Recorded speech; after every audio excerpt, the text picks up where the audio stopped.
I'm Herman Ospina, and I play guitar and sing a little bit for the multi-award-winning, internationally known band called the Mood Kings, located in North Carolina in various parts.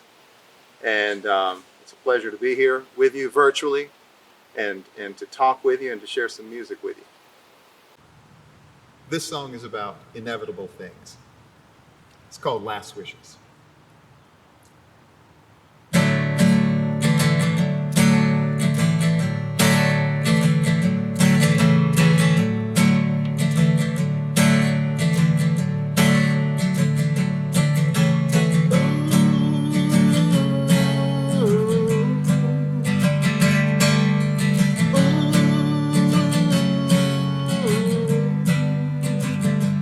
When I die, don't put me in the ground.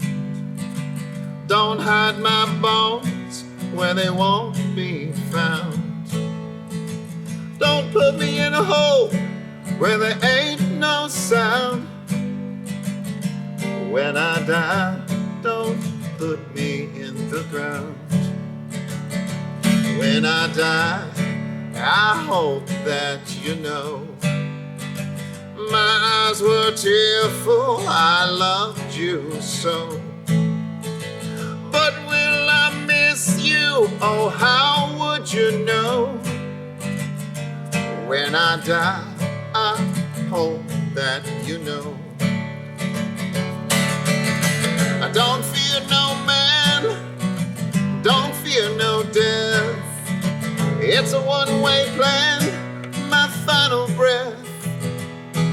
My final breath. When I die, would you do this for me? Don't sit around and mope, don't hang from a tree. Call the boys up and have a round on me. Oh, when I die, would you do this for me? When I die, don't you let the devil know. Been looking for me, both high and low. Tell him I skipped town and had somewhere to go. Oh, when I die, don't you let the devil know. Walk to the light, don't fear no death.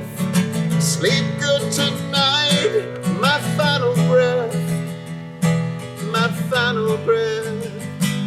When I die, don't forget about me. Don't let me fade into a memory. When you make supper, set a place out for me. When I die, don't you forget about me. Walk to the light with no regret. May love be my final breath. Walk to the light with no regret. Let love be my final breath.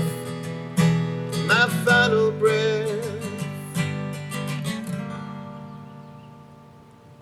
When I die, oh, I'll be free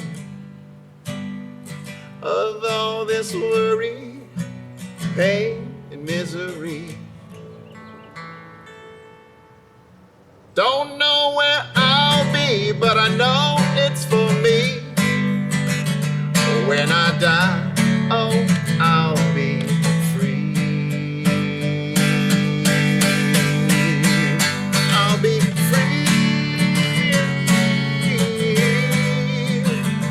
I'll be free. You know I'm free.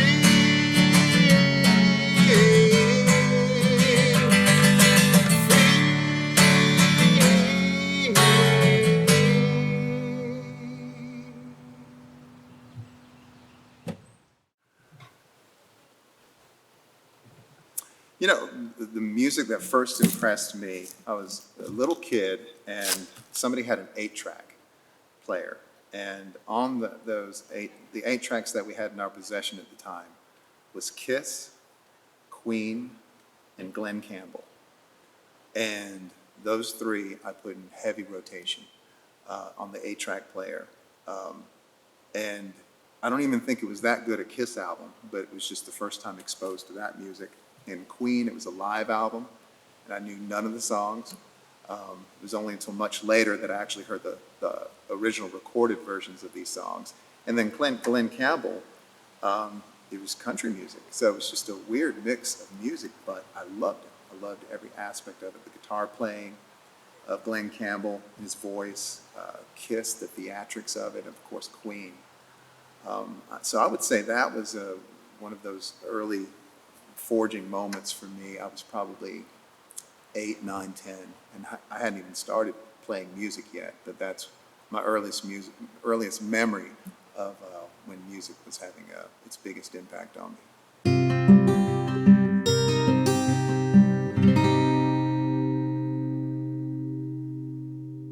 The first and only instrument, really, I've ever played has been guitar, and that was probably when I was 13 or so, and it wasn't even anything I wanted to do. I have to credit my mom for forcing me to play guitar. She came home with a beat-up J.C. Penney guitar that she bought for like $20 or something. It was completely worthless. She said, all my brothers play guitar. You play guitar.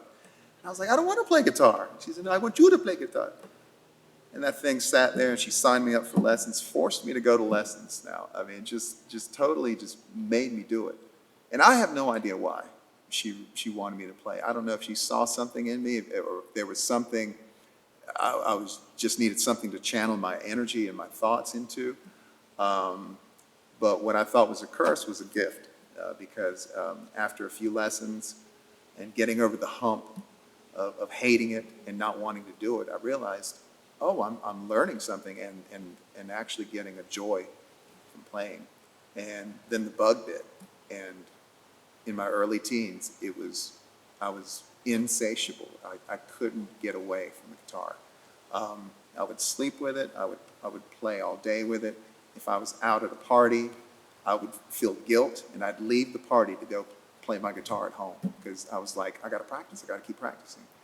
And it just became this part of me, this passion of me. And I don't think I would have tapped into that had it not been for my mom forcing me to play.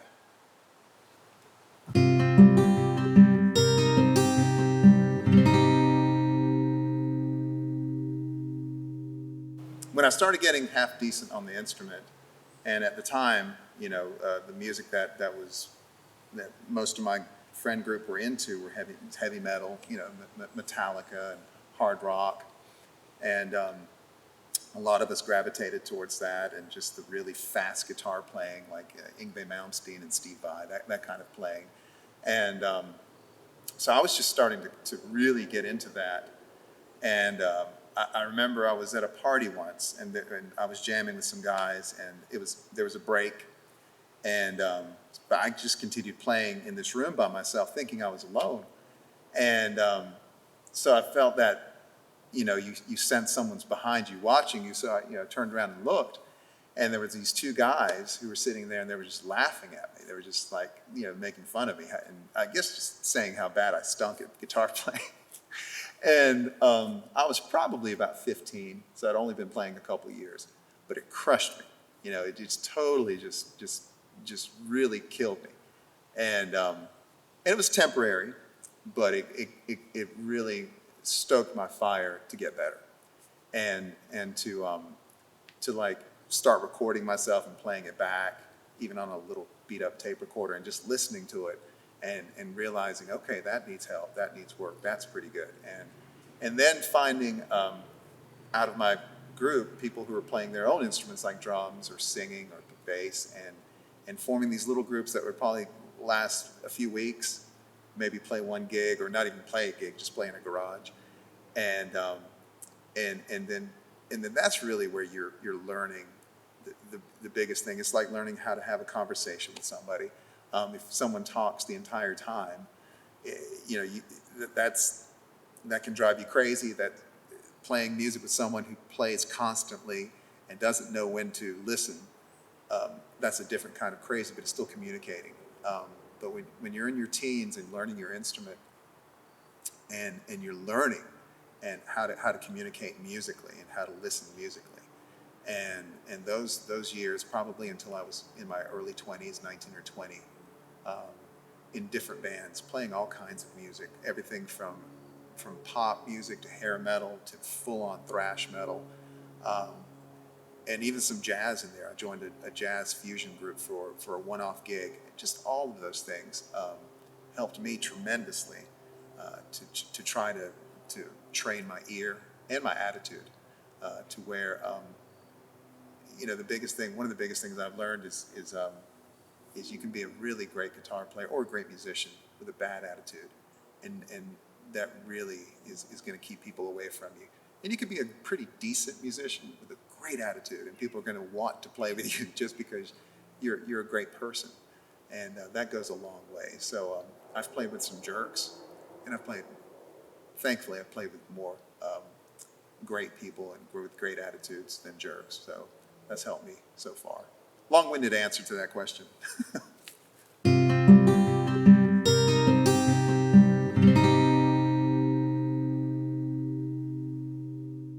There were so many bands. There was in the Fayetteville area, in the Lumberton area. There were so many different groups just coming up out of the woodwork. So you could go on any particular weekend night and maybe not see an actual show, but watch someone rehearse or go see someone play. And there were some incredible players that would just amaze you. I had the privilege of seeing Jimmy Herring just practice one day at one of the local music stores, and I'd heard of him, and just seeing him play and just taking a step back, going, okay, this is a different level of guitar playing, and I'm seeing somebody who's not a professional.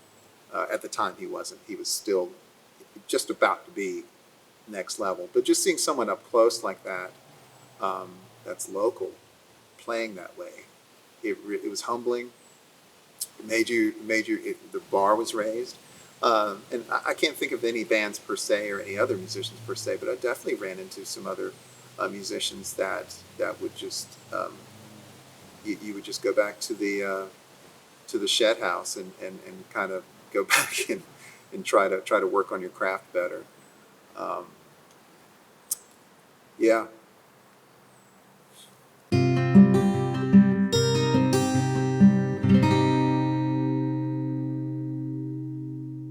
Local venues, yeah. At the time, there was the Flaming Mug. There was a place called Doc's. I think it was called Doc's.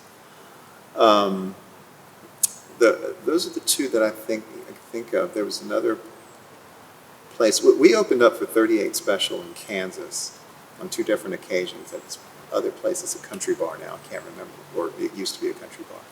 But really, the Flaming Mug was probably the one that everybody went to, because that one, they would have national acts, famous acts. They would also have the regional bands that would tour that nobody really knew, and then they would have the local bands play. So you would see, on any given night, you could see a very famous act with a local band playing. So that would be the place where we would hang out and kind of observe people.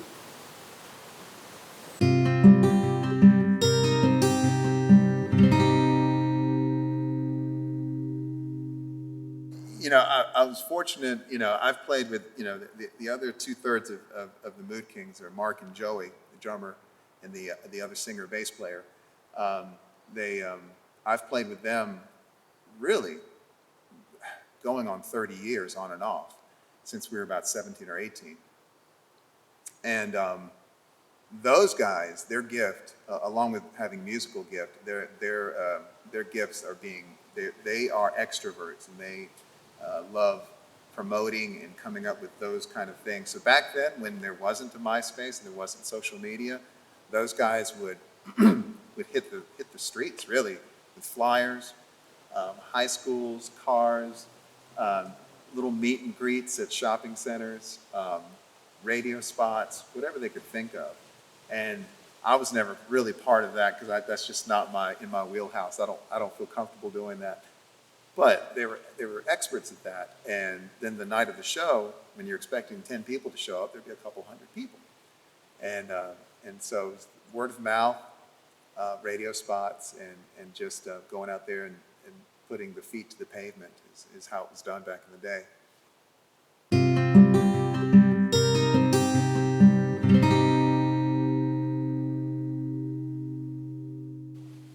You know, I read once that Paul McCartney, well, I actually read his autobiography. He mentions that whenever he sat down with John Lennon to write a song, at the end of the session, they always had a song. They never came away fruitless. And they went in with the intention of writing a song, and they would leave when they closed the door with a song. And I'm not on that end of the spectrum. I've intended to write songs, and most of the times it's fruitless. Most of the times, if I'm fortunate to grab a song, I'm doing something else, and my mind's occupied with the mundane of it, whether it's driving a long distance, or even washing dishes, or raking a yard. You're doing something physical with the brain, the creative part still going, and you might just catch a snippet of a lyric or a snippet of a melody, and it just catches you. And you're like, Or I'll be sitting around with a guitar talking with the family or whatever, and my hands will run across a chord pattern that catches my ear. And those I'll just throw onto an iPhone memo or something, just throw it down real quick, come back to it a couple days later and see if it's worth pursuing. And so for me, the creative process is just, it's not, let's write a song and let's do it. It's more just kind of catching it, retaining it, coming back to it and sifting through it and seeing hey, there's something there. Maybe that could be hammered into something. And then playing with it. I usually don't complete something from beginning to end. I think there's one or two songs. I think Last Wishes, the song I shared there, that song was written probably in about a week with some honing. But most songs for me take weeks and weeks and maybe even longer because I play with it till I'm tired of it and it's not moving any further and I'll move on to something else. So I'll have 5 or 6 or 7 songs going, but none of them completed. So it's work, but it's still a joy. But it's hard. It's not easy, at least for me, to just sit down and write a song like a Paul McCartney. So.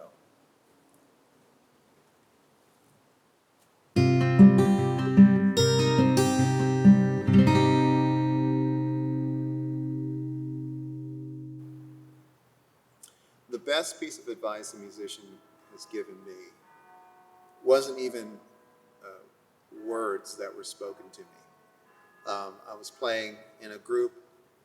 We were doing like classic rock, older rock, and I was just coming out of my speed metal, flashy guitar playing days into this. They were older than me, maybe by 10 years, and we were playing some song I don't even know, and I was given the solo section.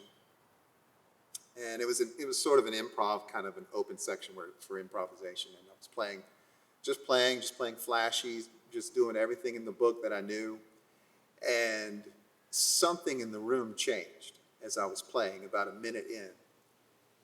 And I looked around, and the guys were still playing, but there was something different. And a few more seconds went by, and I realized that the entire band, the dynamic of the band, had come down. And I'm still on a 10, and they were down at a 3 or 4. And I looked around, and I just stopped playing. And one of the main guys in the band, that he stopped the band, and he just kind of looked at me and smiled. And I realized in that moment, I learned a huge lesson about listening,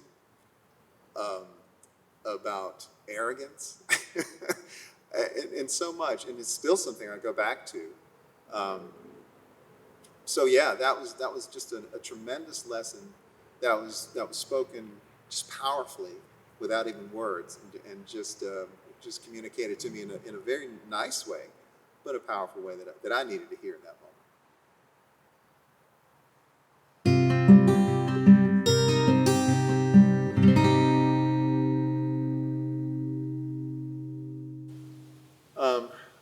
afraid to make mistakes. Don't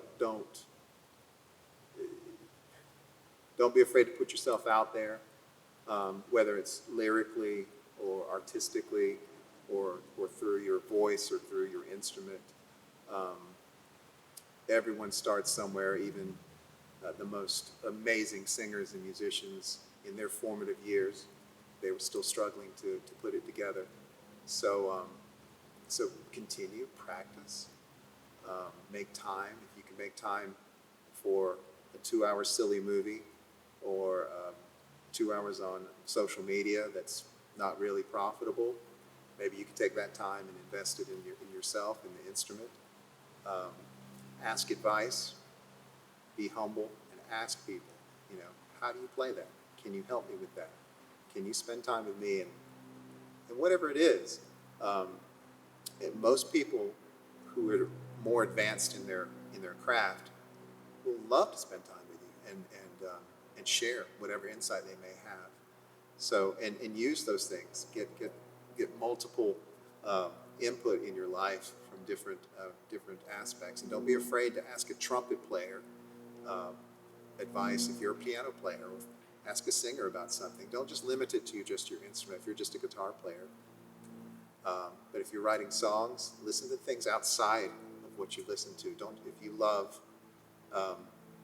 blues, don't just listen to blues. Listen to everything as much as you can, because there's a common DNA in a lot of it, and you may find that it takes you down these different paths, and it inspires you and impacts you in different ways that'll just help you on your creative journey.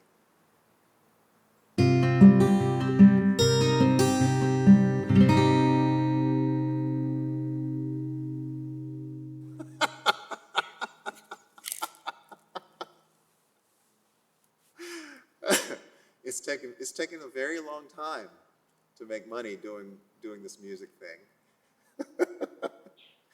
And so far, I'm in the negative, and I hope to one day break even. Certainly, I've never had any desire or any realistic desire that I was going to make money at this. Early on, you have these dreams about being a huge rock star with $1 million and all that, but as time goes on, it just shifts into, man, this is just a joy. This is beyond a hobby. It's part of who I am. If I were to ever make money on it, that'd be incredible. But at this point, does it feel like work? Does it seem like work? Great. Does it satisfy the passion in me? Do I want to keep doing it? And I find others who want to do it with me? That's great. That's what continues my desire to do it.